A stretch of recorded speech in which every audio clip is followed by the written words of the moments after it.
Hey everyone, Valdestad here with Mrs. Valdestad. the better Valdestad. The better. Yeah, of course. Always the better. And don't you forget it, guys. If you're married, always say they're the better half. Even though we know our spouse is better. Yeah, our husband is better. yeah. You are better. Okay, anyway. But I like to be called better. Aw, thank you. But anyway, okay. So, we are finishing up our shift, and we have driven for about 2.5 hours, and we still have one Uber Eats order that hasn't tipped us yet, because it usually takes an hour to tip, right? Right. So, show them where we're at. 63.24. Show them our pay summary for the day. And all you got to do is hit that. Weekly summary. And go. That's the weekly. Okay, but just hit for the day. Day. Exactly. 63.24. Okay. And as you can see, we did 5 deliveries. Well, it says 4 trips. Yeah, but 5 deliveries because one was a stacked. Oh, yeah. Remember? Yeah. 5 stacked. deliveries. So, we have had literally almost 100% tip. It says what, 75? Yeah. Because the one hasn't tipped yet, the one we just delivered from Pizza Brothers, right? Right. Okay. So I'm pretty confident we're going to get tipped that too. And we'll be over $70 for 2.5 hours, which is awesome. So here's the thing. We don't really care about our pay anymore. Why is that, hun? Because we don't have to. We are comfortable. No. You have the W-2. Yes, that's it. Yeah. Right there, W-2. And we're comfortable, and we don't have to rush or do any of that. Exactly. See, the topic of this video is there is always a better way. There is always a better way when we do these gig apps. And we went back downtown hoping to get another order, which didn't happen. So we got dinner for us instead. So, anyway. The problem with gig workers in this day and age is the veterans are being pushed out by the newbies, at least with Doordash, okay? And Doordash, his rules have continually declined against the driver over the years, and we're almost to 3 years of doing gig work. We started off as full-time, then we did split shift, then we basically just said, you know what, part-time only while doing our small business. Then we retired from the small business and did it pretty much full-time again until recently we just said, you know what, we're going back to part-time. Only because why? It got terrible. DoorDash was our #1 app and it has gotten terrible.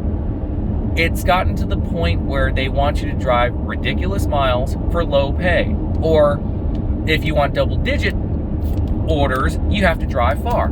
And it's been the same old story for the last month since they've changed the pay model. Now, I know what you're gonna say. There's always multi-apping. If it works in your market, great. But the fact remains is that you have to multi-app in order to make good money. And by multi-apping, or single-apping, but just hauling ass, basically, right? Yeah. You know, you're risking getting a speeding ticket, going through yellow and red lights when you do that because you're always on the move. You literally are taking matters into your own hands, which is not a good thing to do. So, if you look at it like this, there's always other apps other than DoorDash. And I made a video before, about last week. Why are DoorDashers still defending DoorDash? Yeah. They are literally the only platform that hides full pay. They're the only one. Grubhub shows full pay. Yeah, they don't show exact distance, but at least they show what you're gonna get. And if you know your markets, you can kind of gauge, right? Yeah. The distances. After doing this almost 3 years, you kind of just know. You can look at it and see that it's going from point A to point B. It's still in our area, and it's going to be roughly around this many miles. Exactly. You're going to be a pro at it. Yeah. And That is if you pay attention to it. Yeah. And for the new drivers that basically take every order, you're taking $2 to $5 orders, driving God knows how many miles. It could be short distance or long distance, but you're wasting time. That's the problem.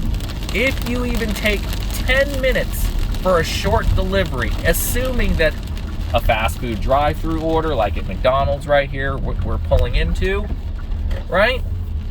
Even if you were to take that, you're only getting $2 to $3 for a short distance offer, and you wasted 10, maybe 15 minutes. Yeah. And you'd better hope you get a different order that pays better without having to drive more miles. That's the problem. This job used to be great. I mean, awesome. Where you could make $100, at least in our market, in under 5 hours. Mm-hmm. In under 5 hours.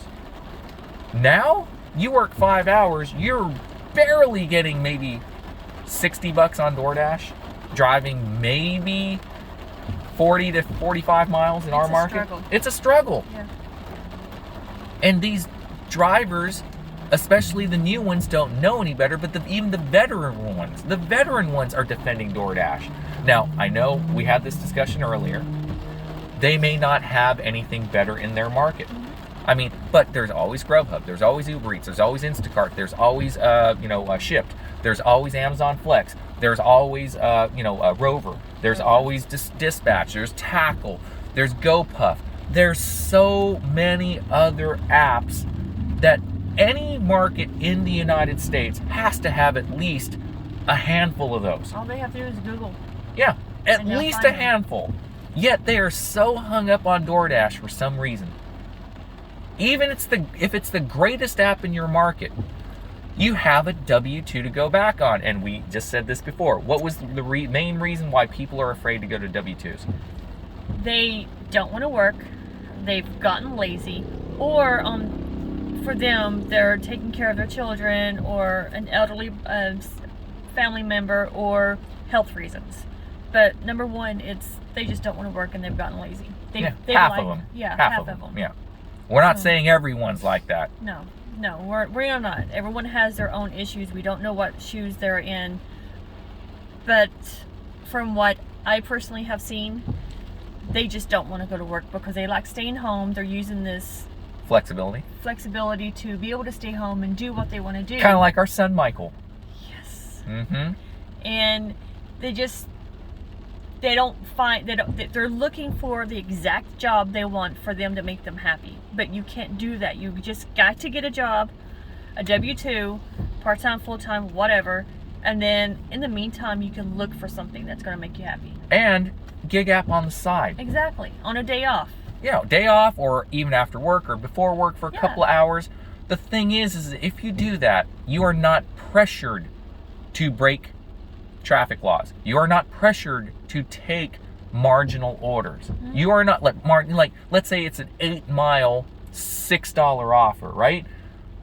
Those are marginal at best for us, but for other places, other people, it may be okay for them. Yeah. But if you know you have at least a 20-25 hour per week W-2 job making at least $10 to $12 an hour, you're not burning miles. Mm-mm. You're making money at a stationary location. And when you do gig app, guess what? You have that money from your W-2 banked, and you can be a little more lenient on the miles. Yeah, and you can be choosy on what you want to take. But the miles aren't as bad because let's say you only gig app 2 days a week. Yeah. Or 3 days a week, right? Versus 6 or 7. Do you realize how many miles you would save? How much gas you would save? How much wear and tear you would save on a new, used, rental, whatever it is? You wouldn't put it on the car. And the expenses that you would have wasted on gas, oil changes, tires, and all that would be lowered. So we're just trying to tell people that there is another way. We're living proof of it. I'm almost 50, as I always said. We don't have to work. We sold our house. We don't want to touch our savings. Yet we still have some expenses. We got to eat. We got to pay utilities, right? Car. Well, we just bought this car, but we could pay cash off on this car if we really wanted to, but we don't. Plus it builds our credits, just keeps our credit rolling, right? Yeah. So anyway, the point is this. There's a better way. All you guys have to do is take the plunge. use a different app, get a part-time W-2, or full-time, as you said. Yeah, or full-time if you like, you find something you really want to do it full-time, and then Rover. Yeah. Like Hannibal is Hungry always promotes. But yeah, there's always something better. Don't let DoorDash be your freaking crutch. We quit it and we couldn't be happier. Why are you happy you quit DoorDash? I don't have to sit there hitting that stupid reject button over and over, decline, because it's way too far, or the pay is like way too low. And now this Dash Pass, or well, not Dash Pass, but the Double Dash. Oh yeah. Where they're going to stack order upon order. No. Because they're going to allow the customer to, without a service fee on the second order, oh yeah, you want ice cream from this spot? Well, you already got food from, let's say, Mickey D's. We'll let you go to Baskin Robbins and order from Baskin Robbins with $0 fee. And then go to another place and get, a different type of food. Exactly. That's just going to be insane on the driver. Yeah, they're going to have to go to multiple different places. And it's less of a tip because it's on different orders. I mean, it's on the same order versus a different order. I'm glad I'm out. Yeah. Exactly. So anyway, any other thoughts other than that, so we can wrap this up? Bye-bye, DoorDash. Yeah, other than that? No, I'm all good. Okay. Well, that's pretty much it. We just wanted to bring up this topic. It's a thinking topic. Leave a like, comment, subscribe, whatever you guys want to do. We want to hear your thoughts as well to start conversations. So this is Valdestott and The Better signing off. Everyone take care. Bye. No orders so far. Okay.